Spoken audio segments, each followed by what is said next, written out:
Assalamualaikum warahmatullahi wabarakatuh. Bapak Ibu yang kami hormati, sebelum kami membagikan rapor pada kesempatan kali ini, kami izin untuk menyampaikan beberapa materi yang penting untuk kita semuanya. Kita mulai dari 3 pertanyaan. Yang pertama, apakah Bapak Ibu mau memiliki anak yang membantah orang tuanya? Apakah Bapak Ibu mau memiliki anak yang tidak bermanfaat untuk dirinya dan orang lain? Apakah Bapak Ibu mau memiliki anak yang tidak peduli dan tidak hormat kepada orang lain dan orang yang lebih tua? Maka jawabannya sudah pasti tidak mau. Kemudian sayangnya masih jarang yang tahu bahwa perkembangan karakter anak itu tergantung dari orang tuanya. Bukankah saat mereka dilahirkan, mereka tidak tahu apa-apa?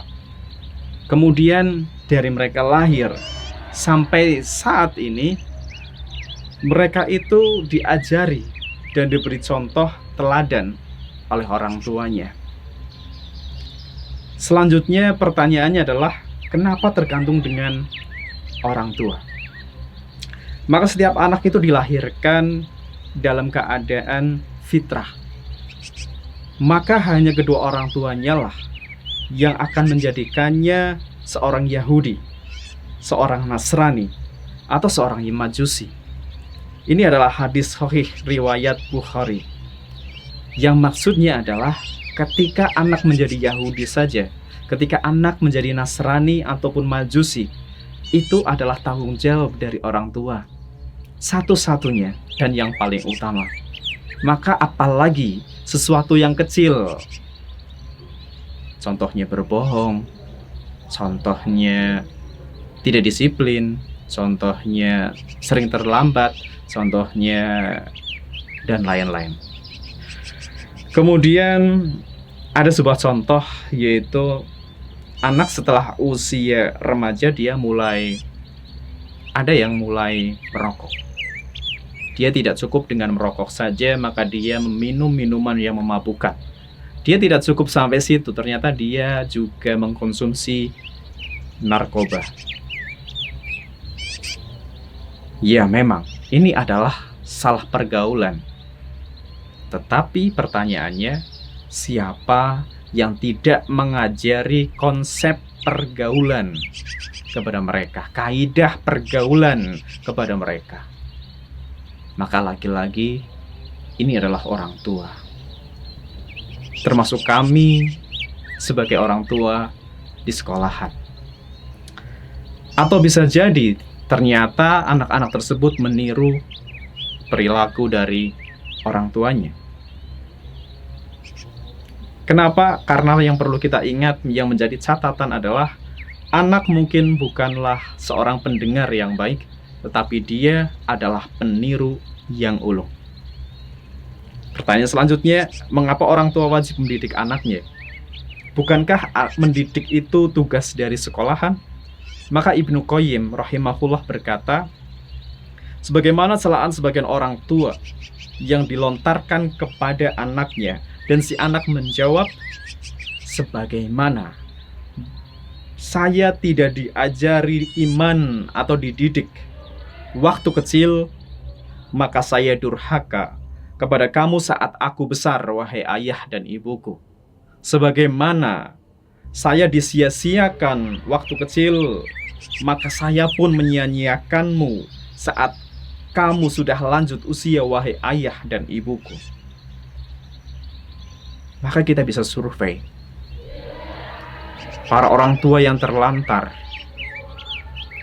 ditinggalkan oleh anak-anaknya yang sudah dewasa, sudah berkeluarga.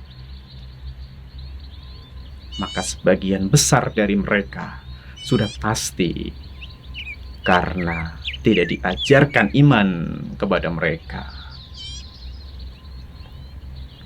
Pada akhirnya risikonya sangat besar, Bapak Ibu semuanya.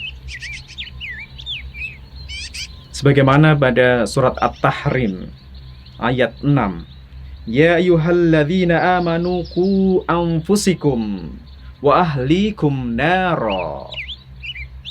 Wahai orang-orang yang beriman, jagalah dirimu dan keluargamu dari api neraka. Jaga dirimu dan keluargamu dari api neraka. Itu adalah tugas kita di dalam keluarga. Itulah yang menjadi fokus kita di dalam keluarga. Menjaga diri kita dan anak-anak kita, pasangan hidup kita, orang tua kita dari api neraka. Dan salah satu caranya untuk menghindari api neraka tersebut adalah dengan mendidik anak-anak kita. Mari kita sepakati memiliki anak itu supaya kita bahagia. Sepakat Bapak Ibu? Sepakat. Saya yakin sangat sepakat. Anak menjadi kebahagiaan kita itu saat mereka taat kepada Allah Subhanahu wa taala. Karena anak yang taat kepada Allah, dia tidak akan mungkin merepotkan. Karena anak yang taat kepada Allah, dia tidak akan mungkin ngelunjak. Karena anak yang taat kepada Allah, dia tidak akan mungkin berbohong kepada orang tuanya. Karena anak yang taat kepada Allah, maka dia tidak akan mungkin lebih galak dia daripada orang tuanya. Mau anak yang taat kan Bapak Ibu? Saya yakin mau. Maka ada beberapa tips. Yang pertama, supaya anak taat, kita perlu mengajarkan konsep iman kepada Allah Subhanahu wa taala sejak dini. Sejak mereka belum bisa berbicara, kita sampaikan bahwa Allah itu selalu melihat kita kapanpun dan dimanapun. Allah selalu mendengar kita kapanpun dan dimanapun. Allah itu selalu mengawasi kita kapanpun dan dimanapun. Baik saat kita bersama dengan orang lain, atau dalam kondisi ramai, maupun dalam kesendirian. Kita sampaikan juga kepada anak bahwa telinga kita, bahwa mulut kita, bahwa hidung kita, bahwa mata kita, semuanya adalah pemberian dari Allah. Bahwa harta kita adalah pemberian dari Allah. Bahwa kepandaian kita adalah pemberian dari Allah. Semua yang ada di alam semesta ini adalah milik Allah Subhanahu wa ta'ala, yang perlu kita selalu syukuri dan kita gunakan di jalan untuk menghindarkan kita dari api neraka. Karena tanpa iman, nasihat akan sulit masuk ke dalam hati anak. Maka anak yang sulit dinasihati, nasihat kebaikan, bisa jadi keimanannya yang lemah.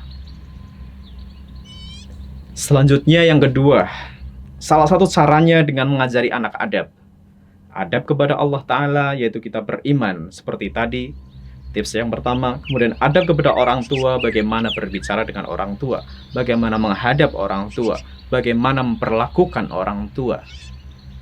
Adab kepada guru, bagaimana berkomunikasi dengan guru, bagaimana menghadap guru dan sebagainya.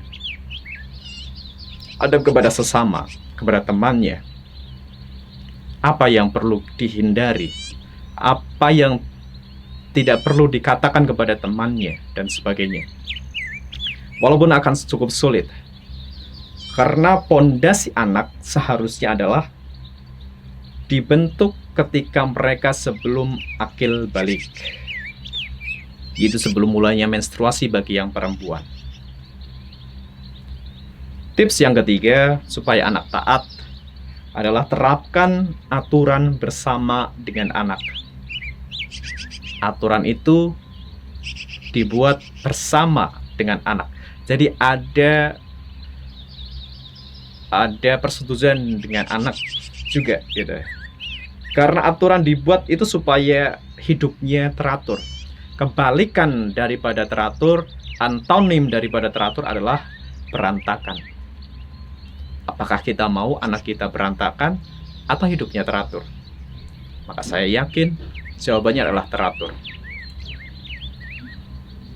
Peraturan tidak hanya ada di keluarga, tidak hanya ada di sekolahan, tapi juga di lingkungan.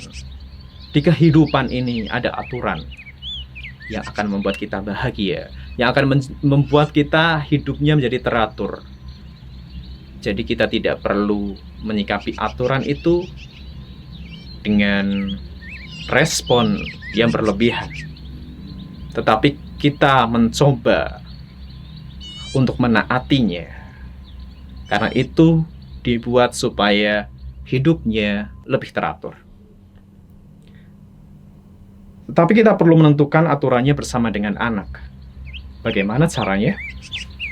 Contoh, nak, kamu tahu waktu sholat 5 waktu itu adalah sebuah kewajiban? Jawabannya, iya tahu ayah, misalkan. Nah, kita jawab lagi, oh kalau begitu, berarti nanti kalau sudah azan, kamu perlu sholat ya? Oh iya. Nah, contohnya seperti itu. Contoh yang kedua, nak, kamu biasanya suka belajar di jam berapa? Enaknya jam berapa belajarnya? Jawabannya, setelah Isya, ayah. Setelah Isya, ibu. Oh gitu ya, berarti nanti setelah Isya, kamu belajar ya. Contohnya seperti itu. Sehingga anak pun akan sadar. Ketika dia lupa, nah kan kamu sudah sepakat tadi bahwa belajar itu setelah Isya. Karena kamu enaknya tadi katanya jam setelah Isya ya. Contohnya seperti itu. Ketika dia ternyata lupa. Begitu juga dengan ketika dia lupa untuk mengerjakan sholat 5 waktu. Kemudian selanjutnya yang keempat, yang terakhir, itu memberikan keteladanan kepada anak.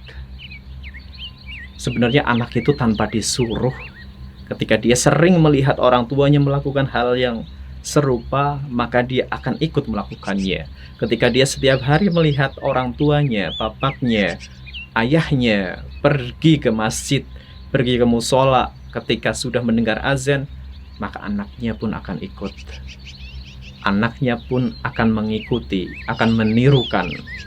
Karena sekali lagi, anak itu adalah peniru yang ulung, walaupun bukan pendengar yang baik. Contoh orang tua melaksanakan sholat 5 waktu, maka anak pun ikut. Contoh orang tua membaca buku, maka anak pun akan ikut membaca buku. Contoh orang tua tidak bermain HP terlalu lama, maka anak pun tidak bermain HP. Contoh orang tua bangun sebelum waktu subuh, maka anak pun bisa jadi ikut bangun sebelum waktu subuh. Dan yang terakhir, pada akhirnya pilihannya ada dua. Ketika kita dikaruniai, dianugerahi seorang anak. Pertama, apakah anak tersebut menjadi sebab dari kita masuk neraka, atau yang kedua, anak tersebut menjadi sebab untuk diri kita masuk surga. Maka mudah-mudahan kita semuanya memiliki anak-anak yang menjadikan sebab bagi kita semuanya masuk ke dalam surga dari Allah Subhanahu wa Ta'ala. Amin. Semoga bermanfaat. Terima kasih dan wassalamualaikum warahmatullahi wabarakatuh.